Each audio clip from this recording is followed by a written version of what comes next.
Every Thursday afternoon at exactly 2:47 p.m., the same silver Toyota Camry would pull into Johnny Carson's driveway. The woman who stepped out was always dressed in simple clothes: jeans, a sweater, sunglasses, nothing that would draw attention. She carried no briefcase, no gifts, no flowers, just a small leather purse. She would walk to the front door, ring the bell once, and Johnny himself would answer. Not the housekeeper, not the assistant. Johnny. And for the next 3 hours, the house would fall into complete silence. No laughter, no music, just silence. The neighbors noticed, they whispered, they wondered. But nobody dared to ask, because in Malibu, you don't ask questions about Johnny Carson. And then, on January 23rd, 2005, Johnny died.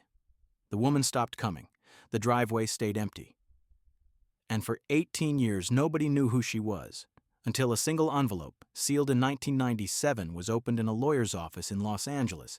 Inside was a handwritten letter, and the first line read, "If you're reading this, it means I'm gone, and it's time you knew the truth about her."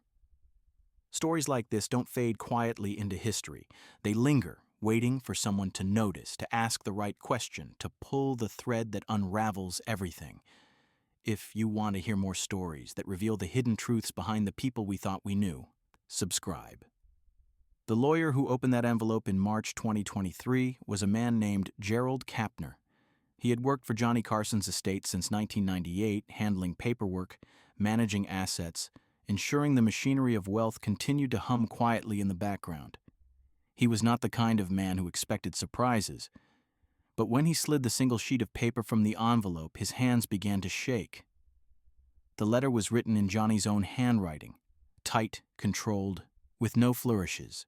It was dated September 14th, 1997, 8 years before his death, and it began with an apology. "I have lied to everyone I know," Johnny wrote. "Not intentionally, not maliciously, but out of habit, out of fear. I built a wall so high that even I forgot what was on the other side. Except for her, she found a door I didn't know existed, and for 10 years she walked through it every Thursday at 2:47 p.m. Her name is Claire Whitman. She is not a therapist. She is not a lover. She's not a friend in any conventional sense. She is the only person I ever told the truth to. And now that I'm gone, I want the world to know she existed. Not because she asked for recognition, she never did, but because without her I would have died years before my body gave out." Gerald read the letter 3 times. Then he made a phone call. Within a week, a private investigator was tracking down every Claire Whitman in the Los Angeles area who would have been in her 50s during the late 1990s. There were 17. 16 of them had no connection to Johnny Carson. But the 17th had rented an apartment in Santa Monica from 1995 to 2005. Paid in cash, left no forwarding address, and according to building records, she had one documented routine. Every Thursday, she left at 2 p.m. and returned at 6:30 p.m. for 10 years, without fail. The neighbors in Malibu had always been curious. David Brenner, a retired television producer who lived 3 houses down from Johnny, remembered the silver Camry vividly. "You notice patterns when you live in a place like this," he said in a 2023 interview. "Everyone who visits Johnny Carson arrives in expensive cars, agents in BMWs, old friends in Mercedes, but this woman, a beat-up Toyota. And she came like clockwork, every week, same time, same day. I asked my wife once, do you think that's his daughter? But Johnny's kids didn't visit that often, and they sure as hell didn't come in Toyotas." Brenner's wife, Linda, had a different theory. "I thought she was someone from his past. Maybe a first love. Maybe someone he wronged. You could tell by the way he looked at her when she arrived. He didn't look guarded. He looked relieved." Relief. That word appeared again and again when people who glimpsed the Thursday visits tried to describe Johnny's demeanor.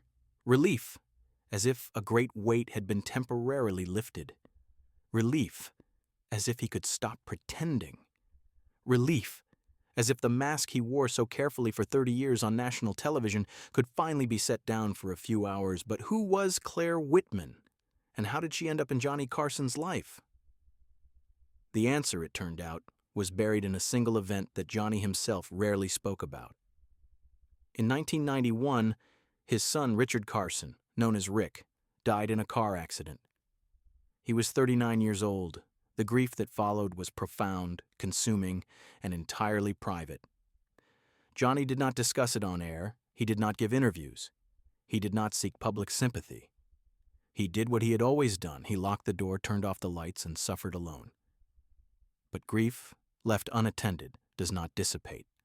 It metastasizes. And by 1995, 4 years after Rick's death, Johnny was drowning in silence. Claire Whitman was a grief counselor, but not the kind advertised in phone books or hospital waiting rooms. She worked privately, referred only by word of mouth, specializing in what she called containment grief, the kind of sorrow held so tightly that it became indistinguishable from the person carrying it.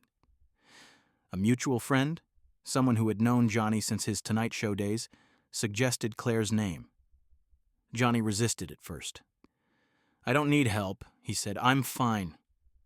But he wasn't fine, and eventually he made the call. Their first meeting was not at his house. It was at a neutral location, a park bench in Palisades. Claire arrived early, sat down, and waited.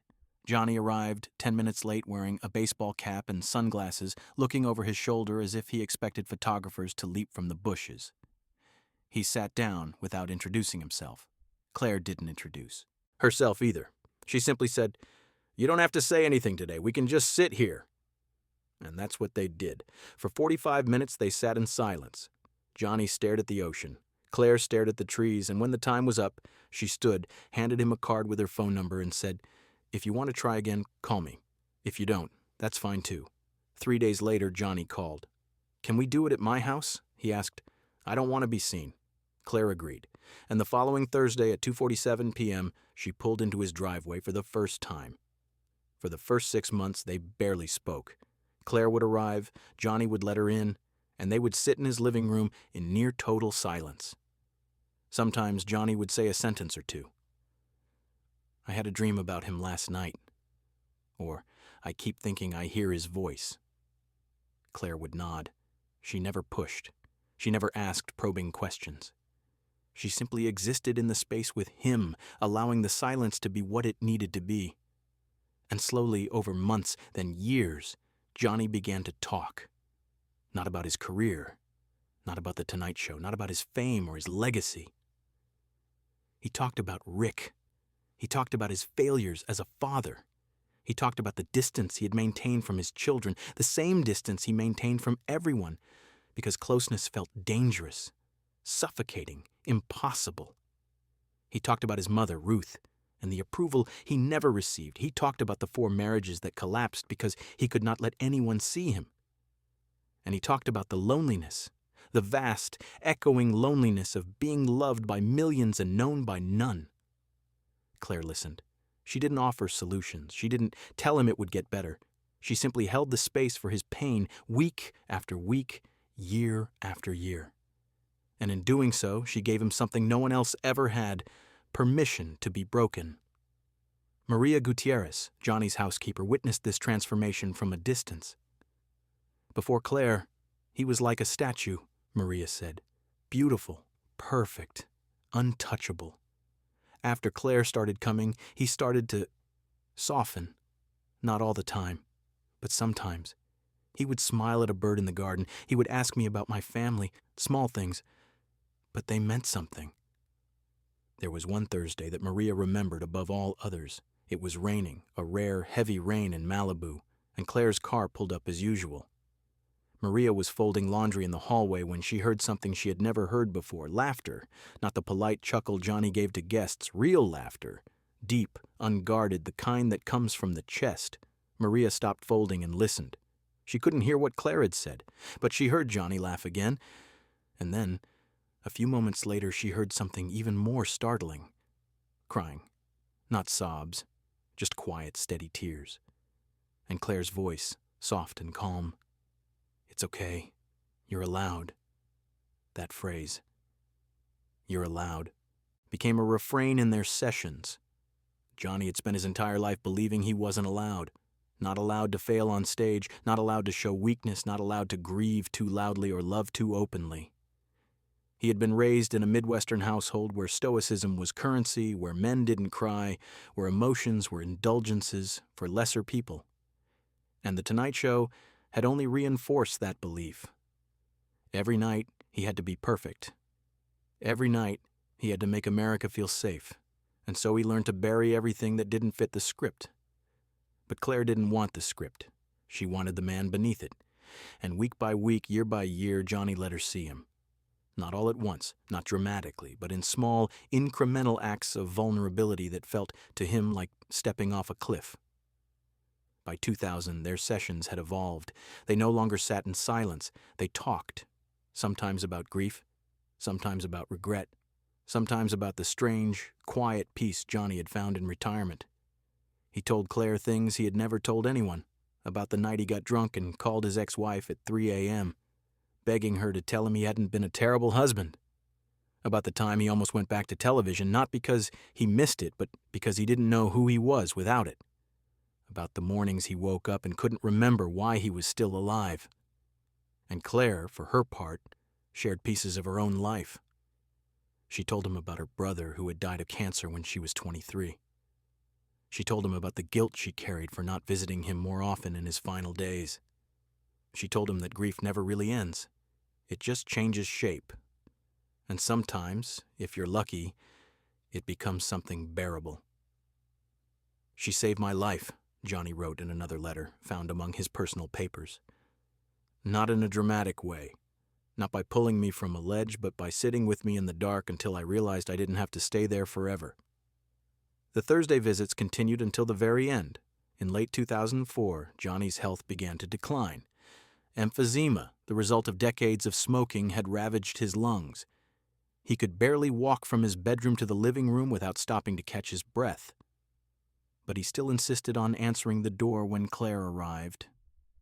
And when he no longer had the strength to walk, he would sit by the window and watch for her car. Maria would open the door, and Claire would come inside, sit beside him, and hold his hand. They didn't talk much in those final months. They didn't need to. The silence between them had become its own language. On January 20th, 2005, 3 days before Johnny died, Claire came for what would be her last visit. She stayed longer than usual, nearly 5 hours. Maria, who was in the kitchen, heard Claire's voice at one point, soft and steady. "You did the best you could, Johnny, and that's enough." When Claire left that evening, she paused at the door and looked back at him.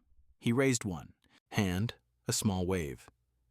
She nodded, and then she was gone. Johnny died 3 days later, surrounded by family. But according to his assistant, his last coherent words were not about his career, his legacy, or even his children. He said quietly, to no one in particular, "Tell Claire, thank you." For 18 years, Claire Whitman remained a ghost. No interviews, no public statements, no attempts to capitalize on her connection to one of the most famous men in American history. She simply disappeared back into the life she had before, a life of quiet service to people in pain. When Gerald Kapner finally tracked her down in 2023, she was living in a modest home in Oregon, still working as a counselor, still helping people carry their grief. She agreed to one interview, just one, and in it, she said something that has haunted everyone who heard it. Johnny thought he was broken. He thought the distance he kept from people made him less than human. But I never saw it that way.